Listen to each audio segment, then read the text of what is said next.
السلام عليكم ورحمه الله وبركاته. عزيزي المشاهد، في الفيديو ده هنشوف التحديث الجديد من برنامج تيك بايتس هاب، فبدون كلام كتير يلا بينا. اول حاجه عزيزي المشاهد، البرنامج شكله اتغير شويه وكمان بقى فيه اضافات كتيره جدا جدا جدا هتديك خيارات اكتر اللي انت تقدر تعدل على الويندوز بتاعك وعلى الجهاز بتاعك كمجمل. اول حاجه عزيزي المشاهد، في جزء الويندوز ابديت لو دوست على مانج ويندوز ابديت هتلاقي حاجه جديده اسمها درايفرز انكلود او كليك تو اكسكلود. ده بسيطه جدا بيخلي الويندوز ما تنزلش التعريفات او تنزل التعريفات. زي ما انت شايف بقى في علامه اكس، فده معناه ان الويندوز بتاعتك دلوقتي لما تيجي تعمل الويندوز ابديت او ما تيجي تعمل تحديثات للويندوز مش هتنزل اي تعريف للويندوز بتاعك او اي تعريف مثلا زي تعريف كارت الشاشه او اي تعريف ثاني. وده مهم جدا جدا لان في ساعات التعريفات بتضرب بسبب الويندوز ابديت. وعندك برضه عزيزي المشاهد دلوقتي عملنا حاجه اسمها لوك فيرجن. لو انت منزل اي ويندوز 11 دلوقتي تقدر ان انت تعمل لوك للفيرجن دوت. يعني ايه يا عزيزي المشاهد؟ يعني دلوقتي لو انت منزل على سبيل المثال فيرجن 23 اتش 2 وانت عايز تخلي الويندوز ما تعملش ابديتات اكتر من 23 اتش 2، ببساطه جدا هتدوس 23 اتش 2 وتعمل لوك للفيرجن دوت كده وبس كده. عزيزي المشاهد كده الويندوز بتاعتك مش هتعدي الابديتات بتاعت الفيرجن ده، يعني اي تحديث هينزل الفيرجن ده الويندوز هتنزله. طيب لو انت اصلا الجهاز بتاعك داعم ان هو يعمل ابديت مثلا 24 اتش 2 مش هيعمل له ابديت.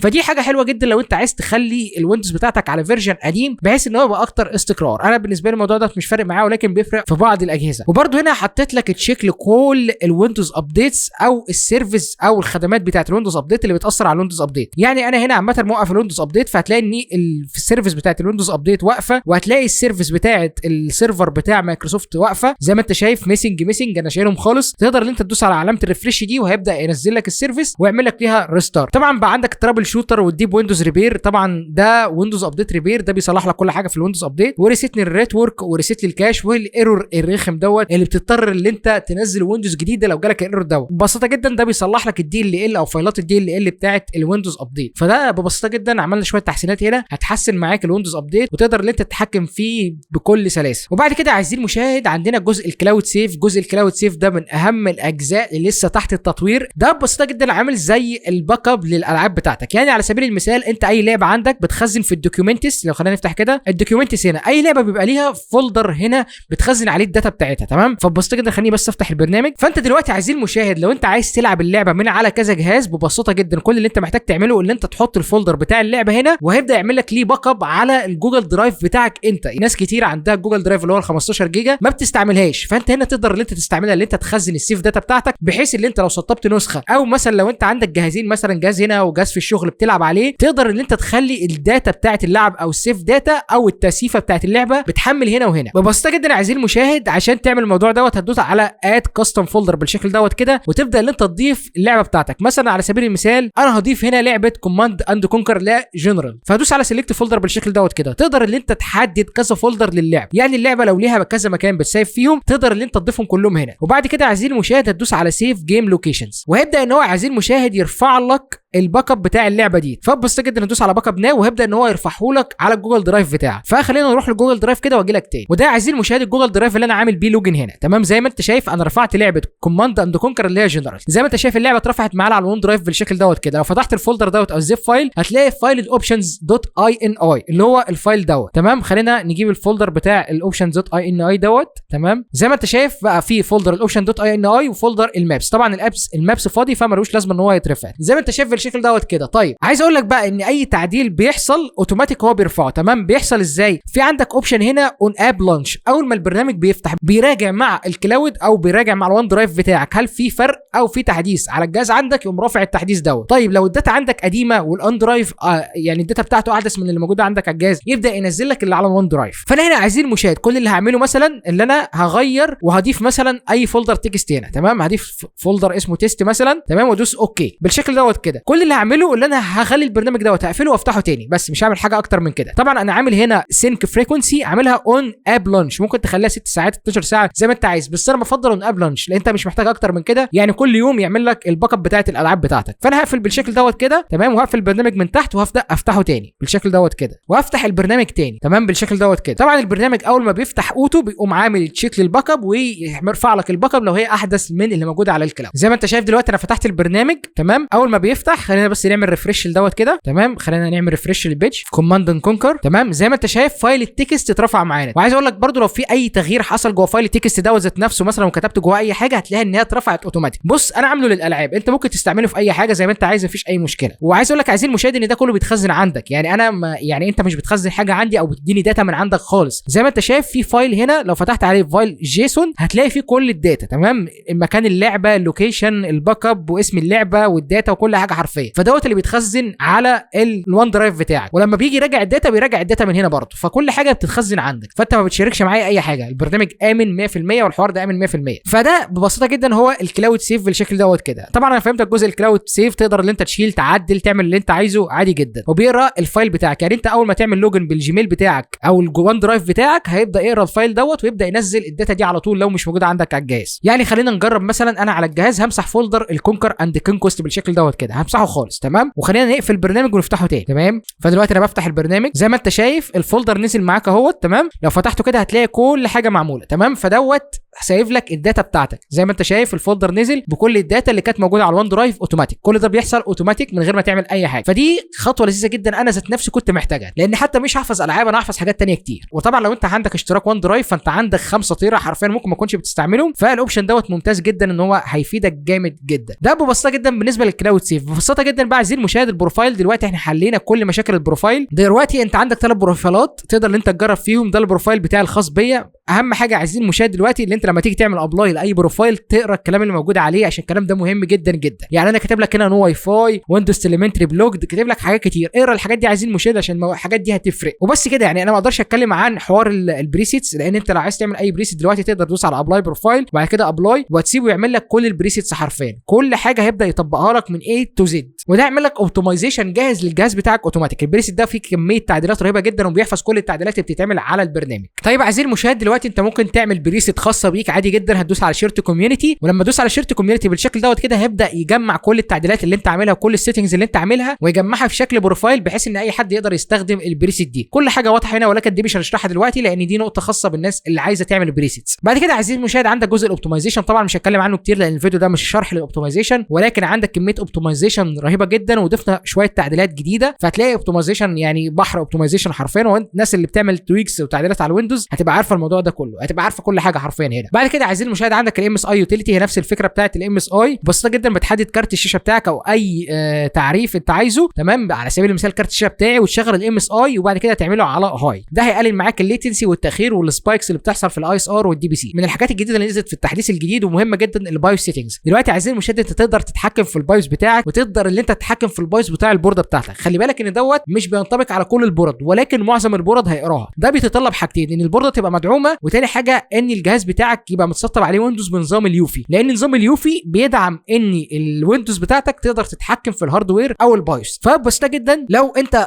الشروط دي متوافقه عندك هتلاقي ان هو قرا لك البايوس بتاع الجهاز بتاعك او بتاع المذر بورد بتاعتك، وحرفيا تقدر تتحكم في كل صغيره وكبيره. فدي كلها اعدادات بايوس ما تعملش حاجه انت مش عارفها. دي الاستنشالز بس. عندك الادفانسد وعندك الاول سيتنجز. الاول سيتنجز حرفيا بحر، يعني بص كل السيتنجز اللي موجوده عندك في البورد. تمام، مانيوال، اوتو، اختيارات، كلهم متجمعين هنا. طبعا انا مثلا بفضل ان انت البي سي اي نيتف باور مانجمنت بسيطه جدا، ما تعملش اي باور مانجمنت. هتلاقيني كاتب لك ريكومندد ديسيبلد. تمام، هتلاقي في بعض الحاجات اللي معمول لها ريكومندد ممكن تعملها ريكومندد عادي جدا. زي ما انت شايف هنا الانتل فيرتشواليزيشن تيك ببساطه جدا. ده لو انت بتستعمل مثلا ايميوليتور او حاجه زي كده او الجيم لوب لازم الاوبشن ده يبقى متفاعل عندك. فهتلاقيني انا كاتب لك انيبل ايميوليتورز ديسيبل اي سبورتس وهكذا. هتلاقيني كاتب لك كل حاجه. عيش وتعايش يا عزيزي المشاهد. هتلاقي كل السيتنجز بتاعه البورده بتاعتك، حتى السكيور بوت. يعني مثلا لو جبت سكيور بوت كده قول سيتنجز سكيور بوت بالشكل دوت كده، هتقدر انت تتحكم في السكيور بوت والسكيور بوت مود والسكيور بوت بريسيت. هتقدر انت تتحكم في كل حاجه حرفيا. عندك الاكس ام بي مثلا بتاع انتل زي ما انت شايف بالشكل دوت كده، تقدر انت تتحكم في الاكس ام بي. هو راح فين الاكس ام بي؟ ثانيه واحده. اكس ام بي بروفايل، وير از اكس ام بي؟ الاكس ام بي راح فين؟ اوكي، اكستريم ميموري بروفايل. زي ما انت شايف هتلاقي الاكس ام بي برضه تقدر ان انت تعمله انه اون واوف. تمام، وهكذا عايزين المشاهد. هتلاقي حاجات كتيره جدا جدا جدا، وسيتنجز البايوس بتاعه الجهاز بتاعك تقدر ان انت تتحكم فيها من A to Z. زد. بعد كده عندك جزء الستارت ابس يا عزيزي المشاهد، ودي الحاجات اللي بتبدا مع الجهاز بتاعك، تقدر ان انت تشوف ايه الحاجات اللي بتبدا وتتحكم فيها، واي حاجه انت مش عايزها تبدا تعمل لها اوف، اي حاجه انت عايزها تبدا تعمل لها اون عادي جدا. وبرده عزيزي المشاهد حطينا جزء الببجي والجيم لوب، تقدر انت تتحكم في الاعدادات بتاعه الجيم لوب ذات نفسه زي ما انت شايف، تقدر تحدد الرامات والحاجات دي كلها. طبعا ده كله كان موجود في برنامج فولتكس القديم، فبسيطه جدا الناس اللي كانت بتستخدم برنامج فولتكس عارفه الموضوع دوت. وبعد كده الدي بي سي والاي اس ار ده بتقيس الليتنسي، تقدر ان انت تقيس الليتنسي دلوقتي وتعرف المشكله عندك في ايه بالظبط وتبدا ان انت تعالجها عادي جدا. بعد كده عايزين المشاهد عندك انفيديا ديب اوبتمايزيشن، دي ببساطه جدا عامله زي انفيديا بروفايل انسبكتور، نفس السيتنجز اللي فيه يعتبر هي نفس السيتنجز اللي موجوده هنا. تقدر ان انت تتحكم في السيتنجز بتاعه انفيديا، لو انت ايه مدين الموضوع ده مش هيشتغل عندك اصلا، تقدر ان انت تتحكم في السيتنجز. على سبيل المثال مثلا هنجيب مثلا انتي انالايزنج بالشكل دوت كده، زي ما انت شايف انتي انالايزنج اف اكس اي اي انيبلد، انا عاملها اوف. لو عملت دي اون هتلاقي ان هي بتطبق على الدرايفر بتاع كارت الشاشه بتاعك. يعني خلينا نفتح مثلا انفيديا كنترول بانل بالشكل دوت كده عشان افهمك الموضوع دوت. طبعا ده بيجيب لك كل السيتنجز اللي مخفيه والسيتنجز اللي انت اصلا مش ظاهره قدامك على اي برنامج بتاع انفيديا. فبسيطه جدا خلينا نجيب على مانج 3 دي سيتنجز بالشكل دوت كده. لو لاحظت عايزين المشاهد هتلاقي الانتي انالايزنج اف اكس اي اي معمول له اوف. تمام، لو انا ببساطه جدا عملت دوت اون بالشكل دوت كده هتلاقي ان هو اتسيفد واتعمل اون. تمام، مفيش اي مشكله. هقفل الانفيديا كنترول بانل وهفتحها تاني. تمام بالشكل دوت كده الانتي انالايزنج اف اكس اي اتعمل له اون. تمام، فانت هنا تقدر تتحكم في كل السيتنجز بتاعه نيفيديا. فانا هرجعه اوف بالشكل دوت كده. في هنا يا عزيزي كمان ميزه مهمه جدا، لو انت طبقت اي بروفايل من نيفيديا تمام اللي هو النب، تقدر تشوف البروفايل ده عدل ايه عندك على التعريف بتاع كارت الشاشه او السيتنجز بتاعه كارت الشاشه. ببساطه جدا هتلاقي عندك هنا تشيك بوكس مكتوب شو اول ومكتوب كستمايزد اونلي. كستمايزد اونلي دي عايزين المشاهد هي السيتنجز اللي متعدله بس، زي ما انت شايف الانتي انالايزنج اف اكس انيبلد